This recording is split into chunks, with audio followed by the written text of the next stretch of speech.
ಮಂಗಳಾರತಿ ಬೆಳಕಿನ ಮಧ್ಯೆ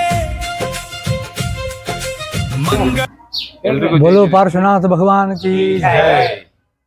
ಇವತ್ತು ಹುಬ್ಬಳ್ಳಿಯ ಭಗವಾನ್ ಶ್ರೀ ಪಾರ್ಶ್ವನಾಥ ಜನಮಂದಿರದಲ್ಲಿ ತೀರ್ಥಂಕರ ಪಾರ್ಶ್ವನಾಥರ ಮೋಕ್ಷ ಕಲ್ಯಾಣ ಕಾರ್ಯಕ್ರಮವನ್ನು ನಾವು ಆಚರಿಸ್ತಾ ಇದ್ದೇವೆ. ಬಸದಿಯಲ್ಲಿ ಸಂಭ್ರಮ ಕಂಡು ಬರ್ತಾ ಇದೆ.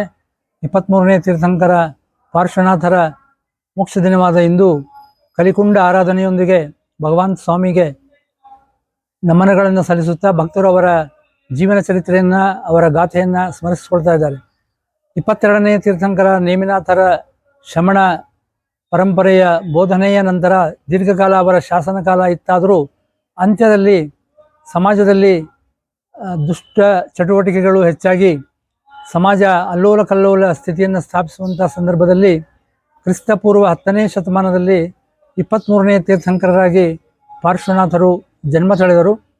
ಎಲ್ಲ 24 ತೀರ್ಥಂಕರರಲ್ಲಿ ಪಾರ್ಶ್ವನಾಥ ತೀರ್ಥಂಕರರ ಜನ್ಮ ವೃತ್ತಾಂತ ಅತ್ಯಂತ ರೋಚಕವಾದದ್ದು.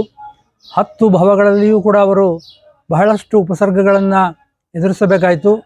ಕಮಠ ಅವರ ವೈರಿಯಾಗಿ, ಶತ್ರುವಾಗಿ ಅವರನ್ನು ಪ್ರತಿ ಭವದಲ್ಲಿಯೂ ಅವರಿಗೆ ಉಪಸರ್ಗಗಳನ್ನು ನೀಡುತ್ತಾ ಬಂದ. ಆದರೆ ಎಲ್ಲ ಭವಗಳಲ್ಲಿಯೂ ಕ್ಷಮಾಮೂರ್ತಿಯಾಗಿದ್ದ ಪಾರ್ಶ್ವನಾಥರು 10ನೆಯ ಭವದಲ್ಲಿ ತೀರ್ಥಂಕರ ಪದವಿಯನ್ನು ಪಡೆದು ಶ್ರಮಣ ಪರಂಪರೆಯನ್ನು ಬೋಧಿಸಿದರು. ಅಹಿಂಸೆ, ಅಪರಿಗ್ರಹ, ಸತ್ಯ, ಚೌರ್ಯ ಈ 4 ತತ್ವಗಳ ಮೇಲೆ ಅವರು ಬೋಧನೆಯನ್ನು ಮಾಡಿದರು. ಸುಮಾರು 70 ವರ್ಷಗಳ ಕಾಲ ತಮ್ಮ ಕೇವಲ ಜ್ಞಾನದ ನಂತರ ಭಾರತದಾದ್ಯಂತ ಸಂಚರಿಸಿ ಧರ್ಮೋಪದೇಶವನ್ನು ಮಾಡಿ ಆ ಕಾಲದಲ್ಲಿ ನಡೆಯುತ್ತಿದ್ದಂತಹ ಪ್ರಾಣಿ ಬಲಿಯಂಥ ಮತ್ತು ಸಮಾಜದಲ್ಲಿ ಅನೇಕ ಹಿಂಸೆ, ಅತ್ಯಾಚಾರ, ಅನಾಚಾರಗಳ ವಿರುದ್ಧ ಅವರು ಹೋರಾಟವನ್ನು ಮಾಡ್ತಾ ಅವುಗಳ ತಡೆಗೆ ಶ್ರಮಿಸಿದರು. ಜೈನ ಪರಂಪರೆಯನ್ನು, ಶ್ರಮಣ ಪರಂಪರೆಯನ್ನು ಮುಂದುವರಿಸಿ 70 ವರ್ಷಗಳ ಉಪದೇಶದ ನಂತರ ಇಂದಿನ ಸಮ್ಮೇದಗಿರಿಯ ಸುವರ್ಣ ಭದ್ರಕೂಟದಲ್ಲಿ ತಪೋನಿರತರಾಗಿ ಮೋಕ್ಷವನ್ನು ಪಡೆದರು. ಆ ದಿನವನ್ನು ವಿಶ್ವದಾದ್ಯಂತ ಜೈನರು ಮುಕುಟ ಸಪ್ತಮಿ ಅಥವಾ ಮೋಕ್ಷ ಸಪ್ತಮಿಯಾಗಿ ಆಚರಿಸಿಕೊಂಡು ಬಂದಿದ್ದಾರೆ. ಇವತ್ತು ಸಮ್ಮೇದಗಿರಿ ಶಿಖರದಲ್ಲೂ ಕೂಡ ಬೀಸ್ಪಂತಿ ಕೋಠಿಯಿಂದ ವಿಶೇಷವಾದ ಮೆರವಣಿಗೆ ಸುವರ್ಣ ಭದ್ರಕೂಟಕ್ಕೆ ತೆರಳಿ ಅಲ್ಲಿ ಭಗವಾನ್ ಪಾರ್ಶ್ವನಾಥರ ಪೂಜೆ, ಆರಾಧನೆ, ಭಕ್ತಿ, ಭಜನೆ ಇಡೀ ದಿನ ನಡೀತದೆ.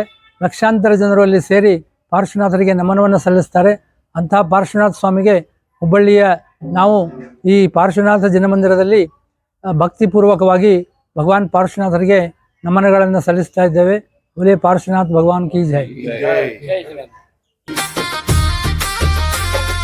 ಮುಂಜಾನೆ ಬೆಳಗೆದ್ದು ಭಗವಂತನ ನೆನೆಯುತ್ತಾ